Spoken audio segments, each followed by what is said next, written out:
Hi, I'm Dr. Boyce Watkins. Welcome to This Week in Black and White. I'm here with my good friend, the Princeton mom, Miss Susan Patton out of New York. How you doing today, Susan? Fantastic voice. Good morning to you and to your audience. Ah, good morning Our to you. audience. Good morning to you as well, and good morning to everybody who's watching. Now, you were talking to me just now about something that was really interesting. You said that you went to speak at the University of Pennsylvania, and there was a class called Modern Dating Strategies or Modern Modern Mating Strategy? strategies. This was fascinating. I spoke at this class a year ago and was very pleased to be invited back to talk to this class about modern mating strategies. It ties into the book that I wrote and how I first came into this little, blip of celebrity in advocating for young women to plan for their personal happiness with the same commitment and dedication that they're planning for their professional success. So that's how this all started for me and why I was invited a year ago to UPenn to address this class. It's a psychology class on modern mating strategies. Interestingly, several of the women in the class were African American women. There was only one young man who was black, but he didn't say a word. He was, quiet as a mouse back there. Didn't want to even get into this fray. But there were several black women, beautiful, intelligent black women, one of whom shared with me something that I found very troubling. She said to me that she very much wants to date, mate, and marry a man of color because that matters to her. Culturally, she wants to be with someone who gets her, who shares her cultural heritage. But she said the black men on campus are not interested in dating the black women. She said a few things. She said, one, if they're interested in dating women of color at all, it's light-skinned women only. And what they really want is to date white women. Well, that was a little troubling. And I said to her, why do you suspect that is? And it goes back to something you said to me, or you said on air when we talked last week, the week before, about this idea of white supremacy existing in the black community. The thought that black men somehow think that a white woman is more desirable than a black woman.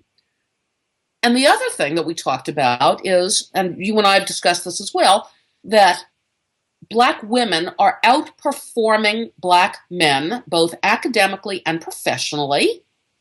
We know they're graduating with more degrees, with better degrees, they're getting better jobs, they're earning more money.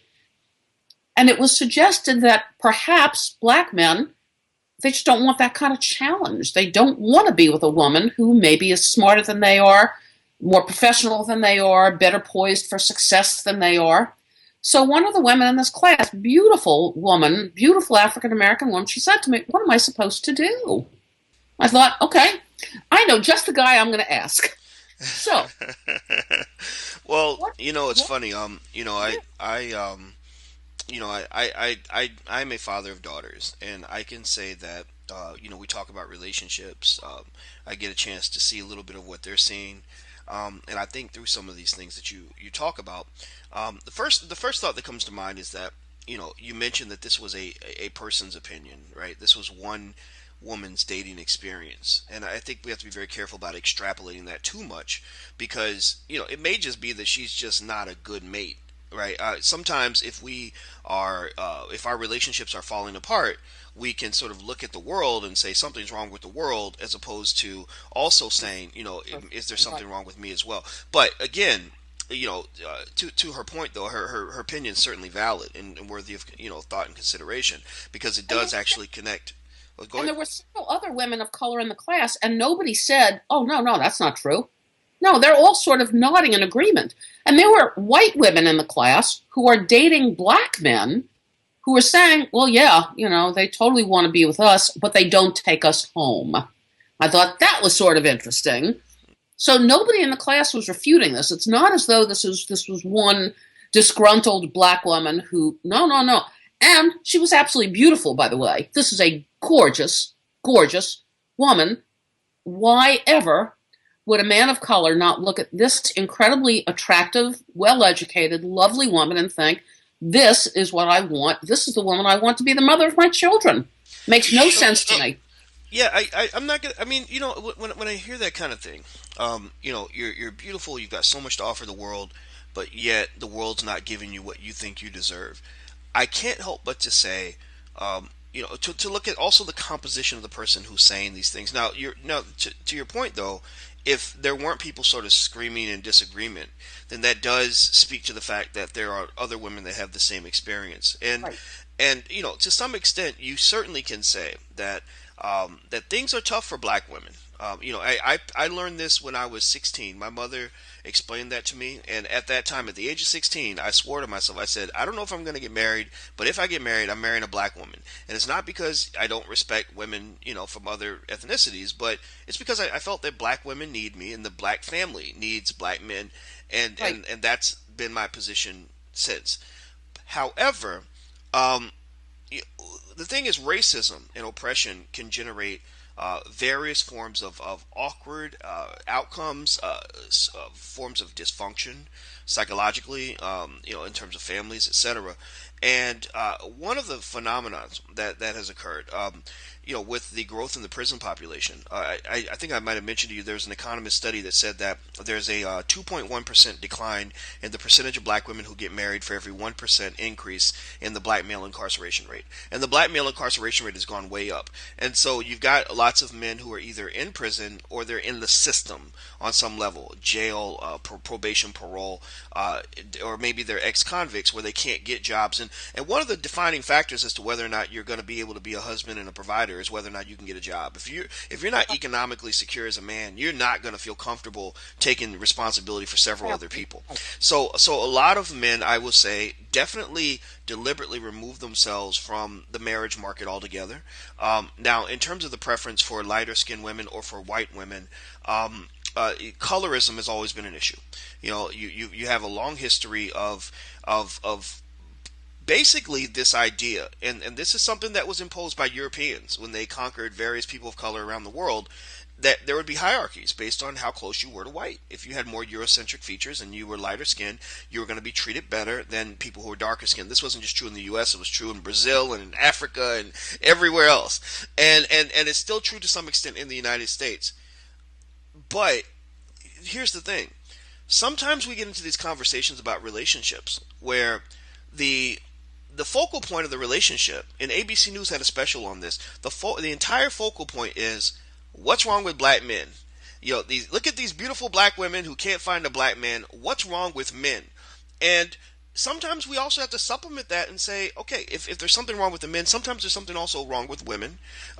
In that if you grow up as a woman, for example, and let's say that one of the artifacts, or actually I'll present one of the artifacts as well of the growth in the prison population is the spike in single parent households. That's when single parenthood really took off. Was when so many black men were being incarcerated.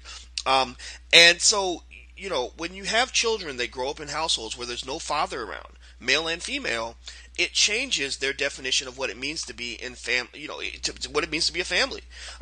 So some women they never grew up with that day to day toil of understanding how to get along with the grumpy old man in my house. That just those weird male tendencies that can be Of course, over. I understand that, and don't think for one minute that dysfunctional black families have cornered the market on dysfunction. I could tell you stories about my family that would make the hair on your head that you don't have curl. It would be bad.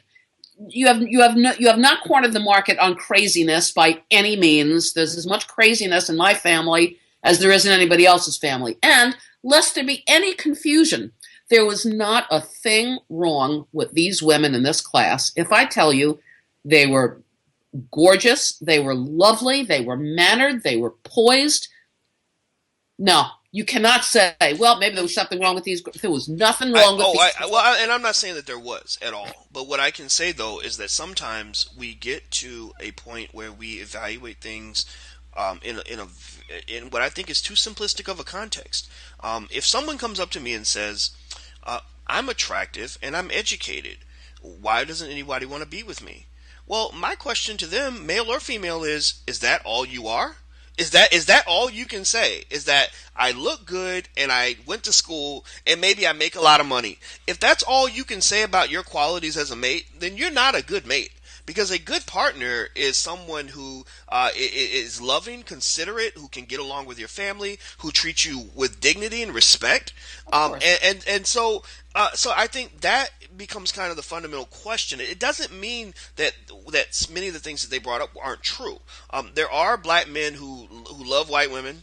There are black men who will only date light skinned women, but there are a lot of good quality black men who will date dark skinned women if they feel secure and comfortable and respected in their relationships.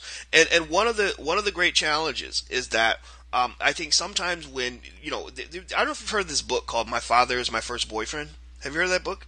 No, It's but I can totally imagine where it goes. exactly, and so what this author says is that she says, look, your dad is your first boyfriend. That's your first true love, and if your first true love disappoints you, then that's going to affect all your relationships from that point on. It If you sets don't up. get good therapy, It sets maybe a little medication or something, who knows, right? And so you have so many young women where that first man they depended on, that first man they loved, what just wasn't there for whatever reason. Something happened and he wasn't there, or if he was there, he wasn't there on a day to day basis. And they formed a disrespect of him. So my argument, and I say this to young men, is I say, when you meet a woman, ask her about her father. Because unfortunately, in some cases, if she hates her dad, if she doesn't respect her dad, then at some point she may end up hating you. Unless she's gone through something or had some sort of transformative experience that allows her to see things in a broader context.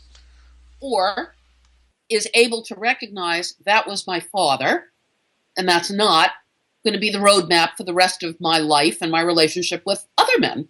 But that takes a level of maturity. I think you're quite right or this author is wise in saying that your father is the prototype for your ideal man, or for the man that you'll probably wind up with or be attracted to initially, because you don't know anything else. But I think women, smart women, mature past that. They come to recognize my parents' marriage is not necessarily the marriage that I need or want or will pursue. That was that, and I'm going to make my own choices, and I'm going to live my life and choose the men that are appropriate for me. I recognize that in some cases it's subconscious, or it's a subconscious sort of entrenchment to move in the direction of these sort of men, because you don't even realize you're doing it. But I would hope that women are wise enough, mature enough, they come to a point where they're mature enough to know you don't have to marry your dad. You don't have to be with your dad. You don't have to date men who are like your dad. You date the men who are right for you. Your mother's marriage is not necessarily your marriage. So this this beautiful woman in this class, she says to me, what am I supposed to do? I honestly, it's not like I'm usually short of words. I didn't know what to say to her. I truly didn't know how to respond to her. So I'm asking you. Let me What, what, let me give her advice. I wish I maybe if you're still in touch with the class, you can send them this video, because I will. I have advice for her, because I understand her frustration, and let's assume that well first of all, we should start fundamentally with the idea that the only thing we can really change is ourselves. We can't really change the world and how it works. We can fight for changes, but it's going to be a long time coming. So the best thing you can do is adjust to get what you want. The first thought that I would share with her is what I share with my daughters, who are about her age. They're college age, a little older, and I say, look, there's no reason that you have to date a black man. I said, or at least for me, I tell them, look, I don't care who you bring home, as long as he treats you with respect and you treat him with respect. If you don't treat him well, then don't come crying to me that he was mean to you, or that he left you. I'm going to ask you. Well, did you respect him and make him feel like a man? The same way women want men to make them feel beautiful and loved, men want to feel strong and respected. And if you are tempted out of frustration to emasculate him, or you don't feel obligated to make him feel good about himself, or whatever, then you're not going to keep that man for very long, because you're supposed to be his support base, his center of power. The same way he's your protector and provider and all those things. If you want to bring the man out of him, you need to bring the woman out of you, and don't lay it all on him. But at the end of the day, I think date who you want to date. Period. I mean, I don't think you have to date a person of the same race. You know, some people may get on me about that, but I don't believe in imposing that on other people. I just believe in having a preference, right? If all else is equal, you know, pick the black person. I think I think that's good for the community. Now here's the other point I would give her. Most of the questions that we have in life, the things that we don't know the answer to, the answer somewhere in a book or on the internet. I believe that to understand how to find a good mate and to maintain good relationships, you got to do your homework. You have to study. You have to learn. You have to do some self-assessment. You have to understand the market, just like looking for a job. And that's what your book goes to. I think Right. anybody who wants to have a good relationship and to get the mate they want needs to start reading books on how to do that. Start with your book, Marry Smart, and that's what brought us together. Is I love the fact that you explain relationships and dating and love and marriage as something that isn't gonna happen by accident. You're not just gonna go through life and just sort of randomly have these great things happen to you. You have to plan for that. You have to study Exactly how to right. get what you want. Exactly So right. so read Exactly. books, watch videos, get on Google. The best university in the history of the world is called Google.com. It's better than Harvard, Yale, Penn, all these schools, right? Combined. Not better than Princeton. It's not better It's than not Princeton. better than Princeton. I'll Thank have to give you that. Since you and Cornell thank you. West went to Princeton, I'll leave Princeton alone. But in all seriousness, I think that's key as well. I can tell you this, and then I'll shut up and let you definitely finish this out. I'll tell you what really helped me a lot, Susan, was I had a lot of questions about women. I didn't understand them. For a long time in my life, I was actually afraid of them, probably up until I was about 23, because I never had anybody teach me how to talk to women, none of that. And you know what helped me a lot? I read a book by Dr. Barbara DeAngelis called What Women Want Men to Know.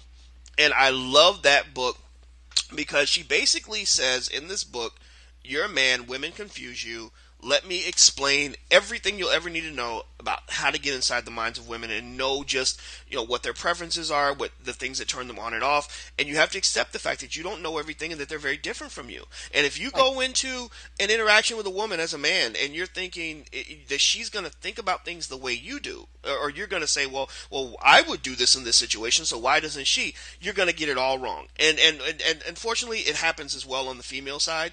I'll hear women talk and they'll say, they'll say, oh, well, I can't believe that he did that. Who wouldn't do XYZ in that situation? I'm like, well, because you're talking to your girlfriends about how a man thinks, and none of you are men. The idea. You have no idea. Yeah. Exactly. And if you're getting that advice about how to deal with men, get advice from women who have successful, healthy relationships. Don't get advice from your girlfriend who can't keep a man because she's going to teach you how to do exactly what she's been doing, and it ain't Which going has to never work. worked.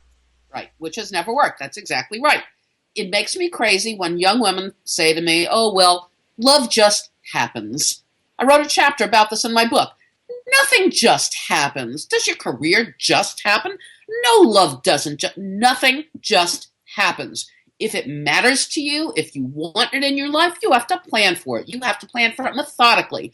You have to approach it as if it were looking for a job. You really do. And frankly, I think that you have to invest almost more effort and energy. And I've gotten a lot of blowback on this.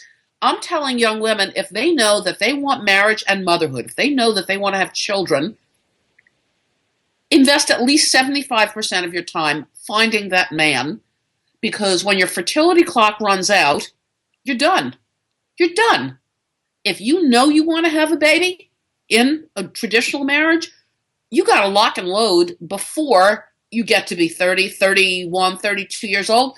Otherwise, you're out of luck. And for all of the news articles that are talking about, oh, 40 is the new 30, nonsense. Your reproductive system, 30 is the same 30 it has always been. Don't think that you're going to wait until you're 40 and find a man. You're not finding a man when you're 40 because the men you're looking at are looking at women 10, 15 years younger than you. And two, if you want to have babies, you're out of luck. You're done. You are done. Put a fork in you because stick a fork in you because you're done. So it's very important that young women, if they know that marriage and mother, that these traditional roles are important to them, that they want these things in their lives, they have got to start planning, and soon. Plan early. I'm telling women, when they're in college, I told the women, the wonderful women in this class, this is the very best place you will ever have to find your life partner. These are men who are single, they are age appropriate, they are like minded. They're not going to be so intimidated by your degree. They'll get a degree from UPenn as well. These are the guys that you should be checking out, associating with, developing a relationship with, fostering a relationship with. These are the very best guys. Now, there were two guys in the class. The class was mostly women. I guess who takes a class called Modern Mating Strategies? It's going to be women. But there are two guys in the class, and I'm saying, as I've often said, these are the best guys. And I said, oh yeah, oh, she's right. She's totally right. Yeah, we are the best guys. It was very funny to watch these. Well, what I'm going to say is that I certainly agree with you that life and love doesn't happen by accident. I don't think you should let your life happen by accident. Nope. You shouldn't build the life that just drops on your head. You should build the life that you planned, at least to the best of your ability. Exactly. You're the architect of your life. You're not the Right. victim of your life. And it makes me crazy when women say, well, this didn't go my way. Forget it. Forget being a victim. There's nothing noble about being a victim. You are the architect of your life. You have to plan it. You have to build it, and you have to live it. It's up to you. And I would say, even if you are a victim of some unfortunate circumstance, you still have the ability to be self-determined, right? You can't, you're a victim. Like if you think about someone that goes through life and they're a victim of crime, they may be a legitimate victim, but that doesn't mean they can't be proactive in their own security and safety and protection, right? You shouldn't just, when you're dropped in the mud, you don't just sit in the mud. When you're dropped in victimhood, you don't just sit and wallow in the victimhood. You have to climb out of it and clean yourself off and keep moving. And I think that, so I think that's what, and I wanted to, kind of hit that point, because I think that's really what you're saying. It doesn't mean bad things don't happen, but but in terms Every of how you respond, that's totally up to you. Now, the other point I want to throw in there is where I disagree with you is, I don't think women are done at the age of 40. I don't think they're done at any age. I don't know if you're over 40 or not, but you're as beautiful as you are. I don't consider you to be done. But what I will say is that I think it's important to be realistic, right? At 40, your life isn't the same as it was when you were 30, and that's just a fundamental fact, right? And I think that's important. Let me clarify what I meant. When I said you're done by the age of 40, meaning don't think you're going to start a family at age 40. That's not going to happen. It's not. And for all of the advertisements you see about fertility clinics, and you can wait until you're well into your 40s and freeze your eggs, and do you know how often those actually work? Almost never. That almost never works. And I recognize that everybody knows somebody whose next door neighbor's aunt's nephew's sister had a baby at 43 or 44. I know it occasionally happens. Don't bank on it. I'm telling women it's a huge mistake to think that you could put off motherhood until you're 40. You run the risk of living with a disappointment that will be with you forever. I mean, I know women, brilliant women, who thought, well, I could put it off. I'll wait until I'm in my mid-30s, then I'll get married, then I'll start having babies in my late 30s. Too late. Too late. And there are all kinds of other ways of getting around the parenting thing, but I'm saying nothing fills the hole in the heart of a woman who missed her chance to bear her own children. There are many other things you can do. I understand. You could adopt, you could, I don't know, there are all kinds of things you can do. I'm saying all of those extreme measures require a lot of luck, a lot of money, and a lot of patience. Because most of the time, they don't work. The infertility treatments, the egg freezing, the in vitro, it works occasionally. It usually doesn't work. So I'm telling women, don't think that you can wait. You can't wait. You have to plan for this smartly and know your fertility takes a nosedive right after 30. After 35, it really plummets. And after 40, if you get pregnant, a star has to rise in the east. It's not going to happen. Well, that's I'll let people do what they want with that information. But I can't say that you're. I think what I would encourage people to do is I would say, even if you disagree with what Susan has said, at least do your research and find out what's really true as opposed to what you're being told. Because I think that sometimes we're being told for various political reasons, by maybe extreme feminist groups, which you and I both kind of agree aren't always healthy for the world. What you're being told sometimes is a reflection of what they want the world to be as opposed to what the world actually is. Not only political groups, but commercial groups. Mm. Don't you think that the fertility clinics are in this to earn a buck? That The fertility clinics, come on. I mean, they are totally right in there, profiting handsomely from women's desperation. Oh. Well, you said a lot as usual. You always bring it, and that's why I love talking to you, and I appreciate your honesty. I don't think I'll ever meet another white woman who will so openly talk about black male female relationships. So Yeah, I think you should send this link over to the I will. professor at Penn so she can see Well, in this. fact, when I spoke at the class last week, I explained that you and I have these weekly conversations, and they all took down the YouTube address, and they're all, I'm sure they've all, watched us before. I said I was going to raise this issue with you because I was eager to hear what your comments were and how you would have answered this lovely woman in the class who said to me, "What should I do?" So I think that your advice is good. I think it's smart. I agree with what you said. I will most certainly share it with them, and I'll be eager to hear what those comments are. Speaking of comments, how is it that the people who watch our videos, they don't seem to love me as much as you do, boys? What do you make of that? Well, let's be honest. I don't think a lot of them are ever really going to like you that much, but it's okay. I, I, I I don't. swear I don't understand it. I'm such a likable person. What do I Well, not to like? Well, I think you are. I think you are. I think that and I like the challenge of people learning to at least appreciate what you're bringing to the table. What I appreciate is the honesty, and I think that's what I want people to focus on. I want people to focus on the importance of hearing from people who don't think like you. That's the Right? only way you're going to grow. You're not going to grow by talking to parakeets who are going to repeat what you said. So, Right. but I encourage people to jump into the conversation, leave comments, say what you want to say, and we'll be listening. Just make sure you back it up with logic, and we'll support it. Do you want to read some of the comments that we could maybe talk about? Would you Absolutely, like to? Go ahead. absolutely. I got to run in a couple minutes, but I'll grab one. I'll grab the one at the top, the one that got the most comments. This came from uh, let's see. Wait, this came from someone I can't even pronounce the name, so it's a complex name. But anyway, so they're talking about you. As most of the commenters are talking about you, Susan. That's a switch because usually they're complaining about me.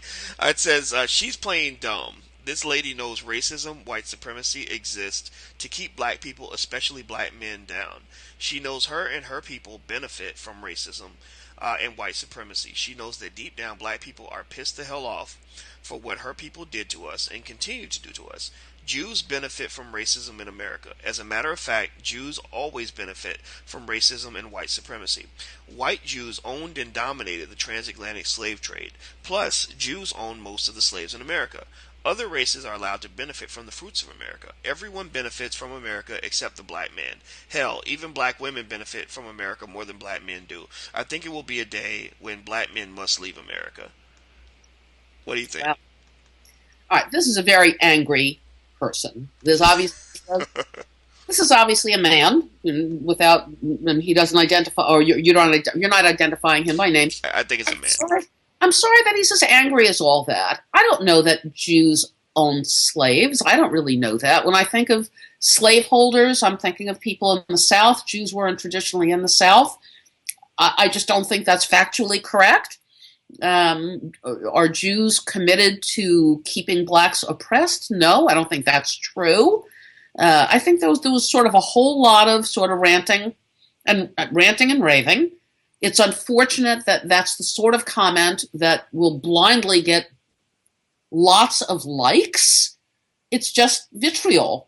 It's just vitriol. And to say that I'm not playing dumb. I'm telling you what I think. I'm not a scholar. I'm not a lawmaker. I'm just telling you what I think. If I'm being accused of being ingenuous or playing coy, all I can say is I've never played coy a day in my life, so that's really not likely. But it's hurtful to think that there is a population that's as angry as that, and I see that and I know it. And our conversations and other conversations that I've had in recent months reinforce for me the idea that the Black community is just so angry, and for fear of being hyperbolic here, Black people hate white people, and that hurts me. I think that's terrible. I don't hate Black people. It bothers me to think that Black people hate white people. Many of our listeners, and you know it by the comments they leave, they seem to hate me. And I'm not a hateable person. You may not agree with me. You may not like what I'm saying, but hate? Call me a liar? Call me it's not appropriate and it's not correct. It's not correct. I think let's start with the idea that I don't want to get into a blacks versus Jews sort of conversation in general. It just doesn't interest me. At the same time, I think well-intended people in any group will do a good job of trying their best to seek out the truth and being honest in how they police their community and how they connect that to the way others treat them or the way others respond to them, right? Right? So I think that if you're not Jewish and you're seeing the immense economic power in the Jewish community, the control of say the entertainment industry and stuff like that, I think there are people that feel that there isn't that there's so much of a focus on making money that sometimes that extreme commitment to capitalism can lead to various forms of exploitation. One great example is the rap music industry. A lot of this shit on the radio is stuff that black people, good black people with good families don't want their kids to hear. So they're saying, well, how do we turn this off? Well, the artist is black, but the artist has a corporation that's promoting this toxic message. In fact, there was one artist I put on my page who literally said in her lyrics, she said, "I hate niggers, I'm a Nazi." I kid you not. And so, as a person of color, you're saying, what's the economic engine behind the promotion of a video where a person can say, "I hate niggers, I'm a Nazi," and not have someone deal with that, right? Because if someone has a video like that on YouTube and it's got 20 million views, that's not organic. That's not some kid who just threw it up on the internet and hoped for the best. That's a corporation that has consistently promoted this, Yeah, right? that's So I think that sometimes what we see is that frustration. See, the problem with being frustrated with, say, the black community or the Jewish community is that I can't look at Susan and say, you're the king, you're the queen of all Jews. You can't call of every Jewish person and say, change your behavior. My children, I am, but that's all right. But that's, right. I tell my children, I'm the queen of all Jews. I'm the queen of all mothers. I'm the queen of no. I don't. Well, you know what? I respect you as a queen, as the queen you are, and but in all seriousness, or just the same way you can't say to me, Dr. Boyce, why won't black people change this, or can you make them change that? I can't, right? No. Because there's heterogeneity, there's diversity across the board. And one point that Cornel West, you're happy to hear his name, I'm sure, because he went to Princeton. Always. One thing that Cornel West said to me, when we were talking about his confrontation with another black leader about his view of Jews and things he said about Jews, is he said, I need you to stop saying the Jews, because there are a wide variety of people in the Jewish community, and you can't lump everyone into one category, right? And he said that the person took his remarks to heart, and he decided from that point on he never said the Jews anymore. Now that doesn't mean the criticism necessarily went away, because every group, there are things you can critique it with everyone. I believe that, but he did at least try to pinpoint his critique a little better, right? And so I would say the same thing might be true for your remark when you said black people hate white people. Well, I mean, that's kind of broad, right? Well, of course it is. You read some of the comments that people post on our videos. Whoa. I'm stunned by some of the things I read. I'm just stunned to think that the anger is so extreme. It's so loud. It's so screaming angry, that it should be direct. I'm the wrong person to direct it at. Clearly, I'm the wrong person to direct it at. But I get that there is very much Anger. And They the, black people are mad as hell. They are mad as hell. Yeah. there is anger, and what I would say is that sometimes anger is just irrational, and it's just someone being loud on YouTube. You know, people get on the internet and they say crazy things. Right. But there is a proportion of that anger that comes from from some source, and in many cases, it's a legitimate source. And so I think the great challenge is to try to at least, even if you don't agree, try to at least figure out the source of that anger, so you can understand the world a little bit better. You know, because people don't just get angry for no reason. They don't just. I don't disagree with you, but where we're disagreeing, I recognize that they're not angry for no reason. Of course, they're angry for very good reason, and I know a lot of what those reasons are. But rather than you're telling me, well, try to understand what the core of that anger is, I'm saying they have to think about how they're directing that anger, because directing that anger at me or at somebody like me who has not done them harm will only serve to harm them further. This is what we talked about, last week or the week before. Black people are, rather white people, are frequently just afraid of black people because the rage is misdirected. It's clear that there is rage. I get that. There's a lot of anger. There's a lot of rage. Don't direct it at me. I haven't done anything to hurt you. And when the rage bubbles up like that and is misdirected, it's frightening. And it doesn't encourage my thinking, wow, this person must really have been hurt by blah, blah.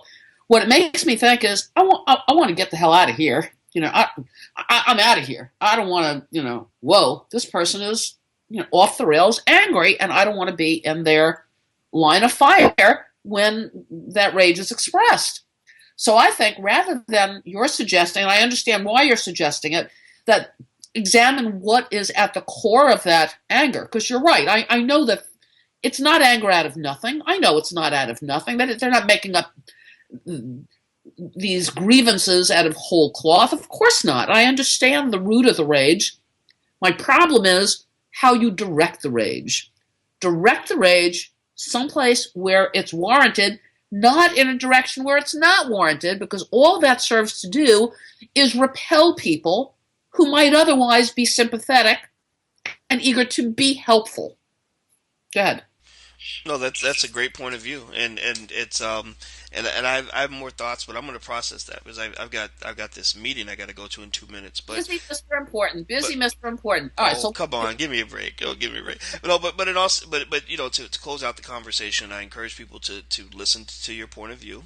I encourage you to listen to them as well, which you do. You read the I do. comments, and when you read them, I encourage you to really try to process some of that. Challenge yourself. I think all of us have to challenge ourselves, but at the same time, we invite everyone to say what's on your heart, but when you say it, think it through. Give us something logical. Even rage can be packaged in a way where it can be productive rage as opposed to Exactly. destructive, and that's That's what we're here exactly for. right. I completely agree. With the last minute we have, just shout out to Megas Alexander, Forrest Sajay, Shannon B, Mr. Rashid 7, Darius Foster, and of course Malik Walker. Man, I love your consistency, Malik. All right, I love it. The shout outs, I love it.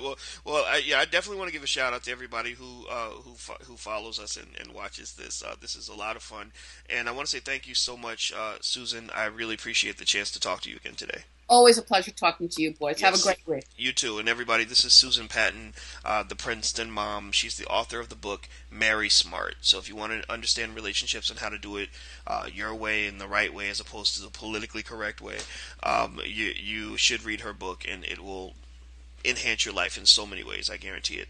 Well, I'm Dr. Boyce Watkins from Your Black World, and until we meet again, please stay strong, be blessed, and be educated. We are gone. Peace.